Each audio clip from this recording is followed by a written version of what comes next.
प्यारे बच्चों, good morning. आशा और उम्मीद करते हैं कि आप बढ़िया होंगे, स्वस्थ और मस्त होंगे। प्यारे बच्चों, आज हम लोग बात करेंगे ऐसे 100 महत्वपूर्ण प्रश्न जो आपकी परीक्षा में हूबहू पूरी तरह से टकराने वाले हैं। तो एक बार आप लोग सेशन को शेयर कर दीजिएगा, अधिक से अधिक बच्चों को जोड़िएगा प्यारे साथियों, जिससे कि हम नॉन स्टॉप आपको 100 क्वेश्चन करा सकें। यानी कि आज हम लोग बात करेंगे वर्ण विचार और माहेश्वर सूत्र, जो कि संस्कृत व्याकरण का एक बहुत ही इम्पोर्टेंट चैप्टर होता है, बहुत ही शानदार चैप्टर होता है।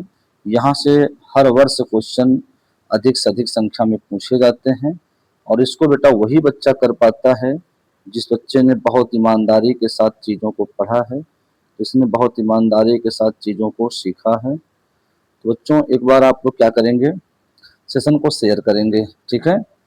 यानी कि आज का पहला क्वेश्चन क्या है, स्वरों का अपर। अपर का मतलब होता है दूसरा। नाम क्या है, स्वरों को दूसरा नाम क्या है। स्वरों को हम लोग किस नाम से और जानते हैं, जरा एक बार आप लोग बताना भैया। स्वरों का जो दूसरा नाम है भैया, उसे हम लोग कहते हैं अच। यानी कि बी वाला विकल्प सही होगा। एक बार आप लोग ईमानदारी के साथ एक एक क्वेश्चन करना और अंत में हमको बताना कितने क्वेश्चन आपके सही हुए हैं, ठीक है। आपकी तैयारी कहाँ तक पहुंची है, आपकी अर्धवार्षिक परीक्षाएं हो चुकी हैं, उससे आपको पता चल गया होगा कि आपका तैयारी का लेवल क्या है, और आपने इतना दिन अगर मेहनत किया तो उसका परिणाम कैसा दिखा। और जिन बच्चों का पेपर नहीं सही हुआ तो उनके लिए भी एक सीख है कि बाकी दिनों में वो आने वाले समय में भरपूर मेहनत करेंगे जितना उनसे हो पाएगा, क्योंकि बेटा जीवन में कोई समय एक ही बार आता है, बार बार नहीं आता है। अगर आपको मौका मिला है तो आप बेहतर से बेहतर करिए। भैया हो, आज तो चलते हैं हम लोग चलते हैं भैया आज के दूसरे क्वेश्चन की ओर, जरा ध्यान देना। आज का दूसरा क्वेश्चन क्या कहता है, आज का दूसरा क्वेश्चन क्या कहता है, ध्यान से समझिएगा। आज का जो दूसरा क्वेश्चन कहता है,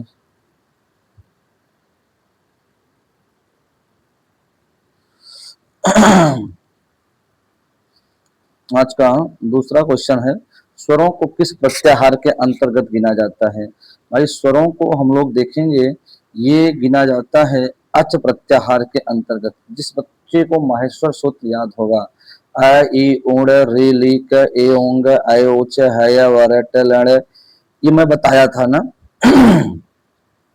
जिस साथी को ये याद होगा वो महेश्वर सूत्र के एक एक प्रश्न को बहुत अच्छे से कर पाएगा। और अगर आपको नहीं याद है बेटा, इसी यूट्यूब चैनल पे मैंने पढ़ाया है, आप वहां से जाकर के चीजों को पढ़िएगा, वहां से जाकर चीजों को समझिएगा।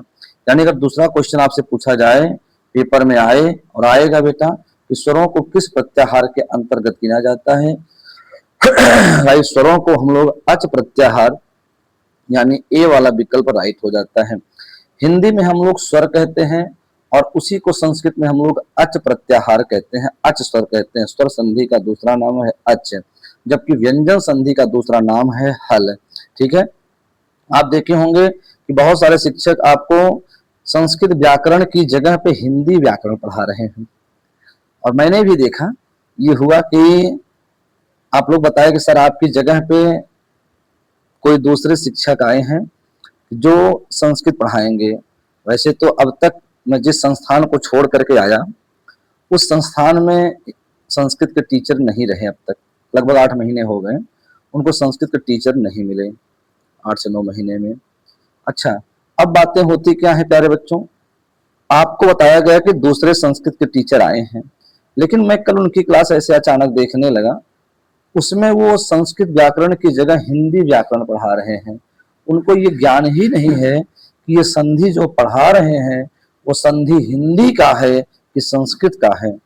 जरा आप भी देखिएगा, हमने भी पढ़ाया है संस्कृत व्याकरण, आपके पास रिकॉर्डिंग होगी, दोनों में जाके मिलाइएगा, क्या वही है? बेटा दोनों में अलग होते हैं, लेकिन जब ज्ञान नहीं है आपको बहकाया जाता है। तो प्यारे साथी, ईमानदारी के साथ, संस्कृत व्याकरण मतलब संस्कृत व्याकरण, हिंदी व्याकरण मतलब अलग चीज होती है, ठीक है। हाँ, लेकिन वो वही हिंदी वाला समास संधि वही हिंदी पढ़ा रहे हैं। चलो बेटा क्वेश्चन नंबर 3 की ओर चलते हैं। 3 की ओर चलते हैं हम लोग, ध्यान दीजिएगा। स्वर कितने हैं, बहुत शानदार क्वेश्चन है और इसे बहुत लोग गलत करेंगे। जो आपके सर आए हैं वो भी गलत करेंगे क्योंकि वो हिंदी का पढ़ा रहे हैं। भाई अगर संस्कृत में स्वर पूछा जाए तो आपको 9 बताना है, यानी सी वाला विकल्प राइट होगा।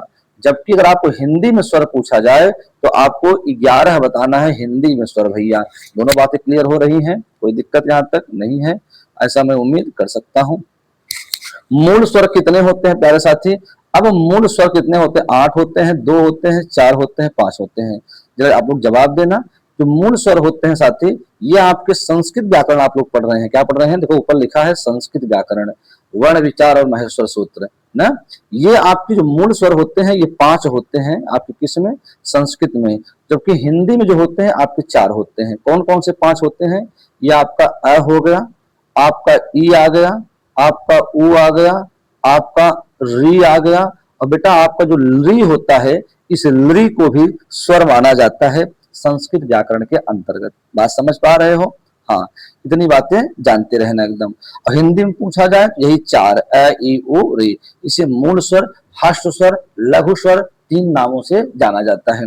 ठीक है चलो बेटा टोटल 50 क्वेश्चन में कराऊंगा आज। 50 क्वेश्चन लोग चलते 5वें क्वेश्चन पे। संयुक्त स्वर, संयुक्त स्वर का दूसरा नाम होता है मिश्रित स्वर। यानी मिश्रित मतलब ऐसे स्वर जो 2 स्वरों से मिले हुए होते हैं, उसी को कहते हैं संयुक्त स्वर या मिश्रित स्वर के नाम से जाना जाता है। जरा देखना भैया, इसे किसे कहते हैं? संयुक्त या मिश्रित स्वर। ए ऐ ओ औ, यानी कि आप देखो कि यहाँ जगह कम है बेटा लेकिन जो ए होता है वह अ प्लस ई से होता है। किससे मिलकर बना होता है? वह अ प्लस ई से मिलकर बना होता है। जो ओ होता है यह अ प्लस उ से मिलकर के बना होता है। बात समझ पा रहे होंगे। और जो आपका अ होता है वह अ प्लस ए से मिलकर के बना होता है। और जबकि औ जो होता है वह अ प्लस ओ से मिलकर के बना होता है। तो 5वें का ए वाला विकल्प बिल्कुल शानदार होगा, बिल्कुल राइट होगा जवाब भैया। समझ पा रहे हैं ना? हाँ, ए वाला। चलते हैं, निम्नलिखित में से कौन सा स्वर दीर्घ नहीं है? दीर्घ नहीं होने का मतलब जरा ध्यान दीजिएगा भाई। ए भी दीर्घ है, ओ भी दीर्घ है, और आपका भैया ये ली का कोई दीर्घ नहीं होता भाई। जो री है ना, इस री को अगर हम लोग ऐसे 2 बार कर देते हैं ये दीर्घ माना जाता है प्यारे बच्चों। लेकिन आपका जो राइट वाला विकल्प होगा ये बी वाला विकल्प होगा, यानी इसका कोई दीर्घ नहीं होता है। क्वेश्चन नंबर चलते हैं आगे की ओर। कौन से ऐसे 2 स्वर वर्ण हैं जो आपस में सवर्णी, सवर्णी का मतलब होता है जो आपस में समान वर्ण होते हैं। ये ऐसे कौन 2 हैं भैया? ऐसे कौन 2 हैं जरा बताना आप सब हमको, जरा हमको बताना आप सब भैया। ऐसे कौन 2 हैं भैया, जरा आप बताना हमको। चलो भैया, बहुत शानदार क्वेश्चन है भाई। जो री और ली है यानी 7 का ये सी वाला विकल्प, इसे सवर्णी कहा जाता है क्योंकि देखो दोनों एक जैसे लग रहे हैं बोलने में। आगे चलते हैं हम लोग। अ आ का उच्चारण स्थान क्या है? सभी साथी फटाफट बताएंगे। टोटल 50 क्वेश्चन है, 8वां क्वेश्चन चल रहा है। आ का उच्चारण स्थान क्या है? अकुह विसर्जनीय नामक कंठ, यानी चाहे आपका अ हो चाहे बड़ा आ हो, चाहे का वर्ग मतलब क ख ग घ अंगा हो, और अकुह और ह हो और विसर्ग हो, इन 8 का उच्चारण जो होता है वह कंठ से होता है। ये डी वाला विकल्प राइट होता है। चलो भैया हम लोग आगे चलते हैं। ई का उच्चारण स्थान क्या है? जल्दी बताओ, सुपर फास्ट एकदम रिवीजन करा रहे हैं। ई का उच्चारण स्थान जो होता है तालु। बेटा बहुत समझाएंगे नहीं, सब कुछ पढ़ा चुके हैं, खाली रिवीजन करना भैया। आगे क्वेश्चन नंबर चलते हैं 10वें की ओर। उ का उच्चारण स्थान क्या है? साथी फटाफट जवाब देंगे। उपनाम ओष्ठ, तो यानी सी वाला विकल्प क्या हो जाता है? राइट हो जाता है। लृ का उच्चारण स्थान क्या है? लृतु लसह नाम, कहते हैं उपनाम ओष्ठ, और लृतु लसह नाम दंत, यानी ये डी वाला बेटा ये होगा। क्या होगा मेरे साथियों, मेरे बच्चों? ये डी वाला आपका राइट आंसर होगा। चलते हैं आगे 12 नंबर पे। री या री का उच्चारण स्थान क्या होता है? यानी छोटी री या बड़ी री, इसे हम लोग कहते हैं मूर्धा। क्या कहते हैं? ऋतु रसह नामा मूर्धा। चलो क्वेश्चन नंबर चलते हैं 13। नॉन स्टॉप 50 क्वेश्चन कराएंगे, बताना कितने क्वेश्चन आपके सही हुए। और बहुत ही शानदार क्वेश्चन है, सारे क्वेश्चन एग्जाम में लड़ने वाले हैं, एग्जाम में फंसने वाले हैं। बात समझ पा रहे हैं भैया? चलो भैया, ए आय का उच्चारण स्थान क्या है, जरा ध्यान देना। ए आय के अगर उच्चारण स्थान की हम लोग बात करते हैं तो ये होता है कंठोष्ठ होता है। क्या कंठोष्ठ होता है ओ औ का, कंठ तालु बेटा, कंठ तालु। इस जो आपका ये बी वाला दिया है कंठ तालु, ये कर देना एकदम सही वाला भैया। स्वरों का विभाजन कितने प्रकार से होता है? अब देखो भाई, हिंदी में अगर स्वरों का विभाजन पूछा जाए तो दो प्रकार से, हर्ष स्वर और दीर्घ स्वर। लेकिन संस्कृत में हर्ष, दीर्घ और प्लुत तीन प्रकार से होते हैं, तो ए वाला विकल्प राइट हो जाता है। क्वेश्चन नंबर चलते हैं 15 की ओर। ऐसी कौन सी ध्वनि है जिसे अन्य वर्ण की आवश्यकता नहीं होती? बताओ भैया, जो स्वर होते हैं ना, इसमें किसी की आवश्यकता नहीं होती, स्वर में किसी की आवश्यकता नहीं होती। ये बात आप लोग एकदम अच्छे से जानते रहना, एकदम अच्छे से ये बात जानते रहना। चलो भैया आगे हम लोग चलते हैं बिना देरी किए हुए 16 नंबर पे। जिन स्वरों के उच्चारण में एक मात्रा का समय लगता है उन्हें क्या कहते हैं? जिसमें एक मात्रा का समय लगता है उसे हर्ष स्वर कहते हैं, उसे हर्ष स्वर कहते हैं। आगे चलते हैं क्वेश्चन नंबर हम लोग 17 की ओर। किन स्वरों का प्रयोग प्रायः वेदों में होता है? किन स्वरों का प्रयोग प्रायः वेदों में होता है? जो भैया प्लुत स्वर होते हैं इनका वेदों में होता है, किसी को संबोधन करने में होता है, नाटक में होता है, इसका प्लुत स्वर का प्रयोग। क्वेश्चन नंबर 18, महेश्वर सूत्रों में स्वर वर्णों की गणना कितने सूत्रों में की गई है? स्वर वर्णों की गणना अ ई ऊण ऋ ली क ए ओंग अयोच, ये भैया 4 सूत्रों में की गई है। बहुत शानदार एकदम। क्वेश्चन नंबर चलते हैं 19 की ओर। स्पर्श व्यंजन के वर्ग हैं, स्पर्श व्यंजन भाई कितने वर्ग हैं? क वर्ग से लेकर के प वर्ग तक टोटल 5 वर्ग हैं, यानी कि ये 5 वर्ग टोटल हैं, ये जानते रहना एकदम। क्वेश्चन नंबर चलते 20 की ओर।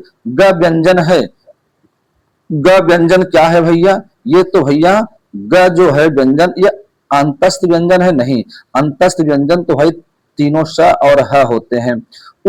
अंतस्थ व्यंजन तो भाई य, र, ल और व होते हैं अंतस्थ व्यंजन। ऊष्म व्यंजन भी भाई अलग होते हैं, मतलब तीनों स और है। और संयुक्त व्यंजन छ, त्रंग, ज्ञ और स्र होते हैं। अस्पर्श व्यंजन मतलब ये ग होता है। चलो भैया आगे चलते हैं। अंतस्थ वर्ण कौन से हैं? अभी मैंने बता के आया कि अंतस्थ वर्ण जो होते हैं य, र, ल, व, ये अंतस्थ वर्ण होते हैं। चलो 22 नंबर। ऊष्म व्यंजन है, ऊष्म व्यंजन कौन से हैं? ये आपका तीनों स और है। सब कुछ बेटा करा दूंगा, बस केवल आप लोग बने रहना। जो साथी ये भी चैनल पे नए आए हैं उस चैनल को सब्सक्राइब करेंगे बेटा, चैनल से जुड़ेंगे और मैं आपकी पढ़ाई ऐसे कंटिन्यू कराता रहूंगा। प्रतिदिन आपको मैं 2 वीडियो दूंगा सुबह शाम में। एक में मैं आपको थियरी पढ़ाऊंगा, दूसरे में आपको प्रैक्टिस करवाऊंगा। बात समझ पा रहे होंगे? एक में थियरी और दूसरे में प्रैक्टिस, ये चलती रहेगी आपकी। अगर आप चाहते हैं कि वास्तव में संस्कृत को पढ़ा जाए तो आपको इस चैनल से जुड़ना होगा प्यारे बच्चों, नहीं तो लोग आपको ये हिंदी वाला पढ़ा देंगे और आप कुछ समझ नहीं पाओगे। ठीक है, हाँ चलते हैं आगे की ओर हम लोग। छ मिलकर बना है, छ किससे मिलकर बना है? क और स से, यानी पहला वाला विकल्प होता है राइट। आगे चलते हैं। निम्न में से कौन सा संयुक्त व्यंजन है? संयुक्त व्यंजन कौन सा है भैया आपका? तो छत्रंग्या स्र, यहाँ ज्ञा आया है भैया ना, तो ये आपका संयुक्त व्यंजन हो जाता है। ये आपका ज्ञा यानी बी वाला विकल्प होता है। चलो भाई फटाफट फटाफट बताना एक बार आप लोग। संस्कृत में अयोगवाह वर्णों की संख्या कितनी है? अयोगवाह वर्ण, संस्कृत में अयोगवाह वर्ण कितने होते हैं? जल्दी बताना। संस्कृत में अयोगवाह जो वर्ण होते हैं प्यारे साथी, ये आपके होते हैं 4। अयोगवाह वर्ण होते हैं 4 और हिंदी में पूछा जाए अयोगवाह तो 2 बताना है। 26 नंबर। संस्कृत व्याकरण के अनुसार स्वरों, स्वरों को क्या कहते हैं? अच की संख्या कितनी है? स्वरों की संख्या कितनी है? मैंने अभी बताया कि आए बेटा ये आपके 9 होते हैं। ठीक है प्यारे बच्चों, सेशन को शेयर करते रहो, सेशन को शेयर करते रहो, इसको सब्सक्राइब करते रहो, चैनल को अधिक से अधिक बच्चों को जोड़ो बेटा, ताकि मैं आपके लिए बेहतर से बेहतर कर पाऊं। 27 नंबर। स्पर्श व्यंजन नहीं है भाई, क से म तक जितने वर्ण होते हैं स्पर्श व्यंजन, तो इसमें यह जो है बेटा, यह तो यह स्पर्श व्यंजन नहीं है, जबकि यह अंतस्थ व्यंजन के अंतर्गत आता है। क वर्ग के वर्ण कहे जाते हैं, क वर्ग हो, च वर्ग हो, ट वर्ग हो, त वर्ग हो और प वर्ग हो। ये पांचों वर्ग जो हैं कुल मिला के 25, ये तो अस्पर्श व्यंजन कहे जाते हैं। क से लेकर म तक जितने 25 वर्ण हैं ये अस्पर्श व्यंजन कहे जाते हैं। 29 नंबर, संस्कृत व्याकरण शास्त्र में जो शुद्ध व्यंजन वर्ण होंगे उन्हें किसके साथ लिखा जाता है? जो शुद्ध व्यंजन वर्ण होंगे जल्दी बताओ, उन्हें हलंत के साथ लिखा जाता है। भाई हलंत, जैसे आपने क लिखा, अभी ये शुद्ध नहीं है, लेकिन जैसे इसमें हलंत हम लोग लगा दिए, शुद्ध व्यंजन माना जाता है। आगे चलो भैया, अर्धमात्रिक वर्ण कहे जाते हैं, जरा बताओ भैया। ये अर्धमात्रिक वर्ण जिसमें आधा मात्रा लगा हुआ हो भैया, वो क्या स्वर है, अयोगवार है, व्यंजन है? व्यंजन को भैया अर्धमात्रिक कहा जाता है। ठीक है। हाँ, सभी व्यंजन वर्ण किस प्रत्याहार में समाहित होते हैं? सभी व्यंजन वर्ण जो होते हैं ये हल प्रत्याहार में। स्वर को कहते हैं अच और व्यंजन को कहते हैं हल। हल प्रत्याहार में समाहित होते हैं। हल प्रत्याहार में समाहित होते हैं। चलते हैं आगे की ओर हम लोग। व्यंजनों का अपर नाम क्या है? अपर मतलब होता है दूसरा नाम। व्यंजन को क्या कहते हैं? अभी मैंने बताया कि आया कि हल कहते हैं। आगे चलो भैया, कुल व्यंजन वर्णों की संख्या है, कुल कितने व्यंजन वर्ण हैं जल्दी बताना। तो आपका उत्तर होगा ए वाला भैया, ये 33 आपका राइट आंसर हो जाएगा। शानदार जवाब हो जाएगा। 34 नंबर चलते हैं साथी, बिना देरी किए हुए। मेरा जरा सा भी उद्देश्य ये नहीं होता कि मैं फालतू कमेंट पढूं और मैं टाइम पास करूं। अपना उद्देश्य कम से कम समय में आपको अधिक से अधिक क्वेश्चन करा देना नॉन स्टॉप। कितने माहेश्वर सूत्रों में व्यंजन वर्ण गिने गए हैं? कितने माहेश्वर सूत्रों में व्यंजन वर्ण गिने गए हैं जल्दी बताना। तो भैया व्यंजन वर्ण जो गिने गए हैं, टोटल महेश्वर सूत्र 14 होते हैं। 4 में तो स्वर गिने गए हैं, बाकी 10 में आपके क्या गिने गए हैं? 10 में व्यंजन गिने गए हैं। जरा आगे चलते हैं हम लोग। हयवरट से हल तक के सूत्र में गिने गए हैं। हयवरट से, हयवरट मतलब 5वां होता है, 5वां सूत्र, और हल जो होता है 14वां सूत्र। टोटल इतने के अंतर्गत आपके गिने गए हैं व्यंजन। क्या गिने गए हैं? व्यंजन, यानी ए वाला विकल्प राइट होता है। क्वेश्चन नंबर चलते हैं 36 की ओर, जरा बताना भैया। क्वेश्चन नंबर चलते हैं 36 की ओर। व्यंजन वर्णों का प्रमुख रूप से विभाजन कितने प्रकार से हुआ है? व्यंजन वर्णों का जो प्रमुख रूप से विभाजन हुआ है भैया, वो कितने हुआ है भैया जल्दी बताओ। व्यंजन 3 प्रकार से बांटे गए हैं, नाम बताओ जरा। पहला स्पर्श व्यंजन, दूसरा अंतस्थ व्यंजन और तीसरा उष्मी व्यंजन। ये 3 प्रकार से बांटे गए हैं, जरा ध्यान देना आगे की ओर। व्यंजनों का भेद नहीं है, व्यंजनों का भेद नहीं है, जरा बताना भैया। व्यंजनों का भेद नहीं है, व्यंजनों का भेद नहीं है प्यारे बच्चों, ये क्या होगा? हमने बताया व्यंजन 3 प्रकार के, स्पर्श व्यंजन, उष्ण व्यंजन और अंतस्थ, लेकिन हर्ष व्यंजन नहीं होता है। हर्ष तो स्वर होता है। हर्ष क्या होता है भैया? हर्ष तो स्वर होता है। ठीक है, बात समझ पा रहे होंगे, बात जान पा रहे होंगे, ऐसा मैं उम्मीद करता हूं, ऐसा मैं जान पा रहा हूं।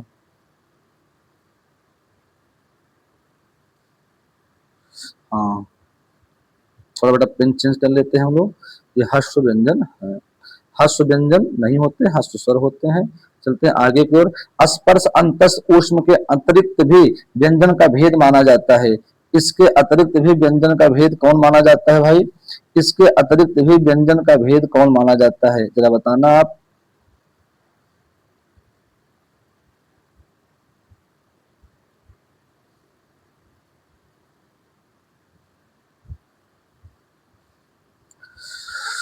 हाँ, स्पर्श अंतस्थ ऊष्म के अतिरिक्त भी व्यंजन का भेद माना जाता है भाई। संयुक्त व्यंजन, संयुक्त व्यंजन, ये आपका जो आपका सी दिया हुआ है बी की जगह पे, ये संयुक्त व्यंजन। चलते हैं आगे की ओर बेटा। स्पर्श व्यंजनों की कुल स्पर्श व्यंजनों की संख्या कितनी मानी जाती है?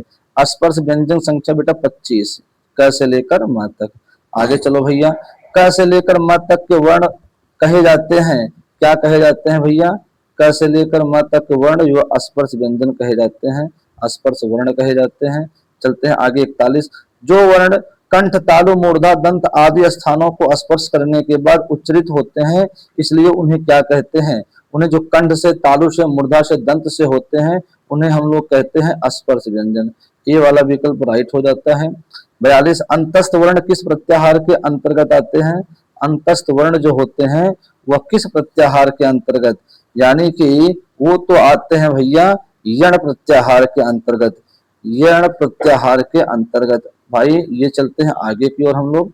अंतस्थ व्यंजन कितने होते हैं, तो इसको हर बच्चा बताएगा, ये मैं होमवर्क देता हूं, कई बार मैं बता दिया कि अंतस्थ व्यंजन कितने होते हैं, ये आपके होमवर्क है। सभी साथी इसको बताएंगे, सभी साथी इसका जवाब देंगे, ठीक है। चलो ये होमवर्क स्क्रीनशॉट, इसको तुरंत लो आप लोग, स्क्रीनशॉट लो और आगे चलो, आगे चलो भैया। ऊष्म व्यंजन वर्णों की संख्या है, ऊष्म व्यंजन वर्ण कितने हैं, ये भी स्क्रीनशॉट लो और हर बच्चा बताएगा बेटा, तभी मैं आपको प्रतिदिन क्वेश्चन कराऊंगा, एक थियरी कराऊंगा, एक पाठ को ही पढ़ाऊंगा और एक उसका मैं चैप्टर का रिवीजन कराऊंगा प्रतिदिन, अगर आप हमारे साथ लगे रहोगे तो, ठीक है। हाँ, उसकी मैं सूचना दे दूंगा कब कब आपको चीजें मिलेंगी। आगे चलो भैया।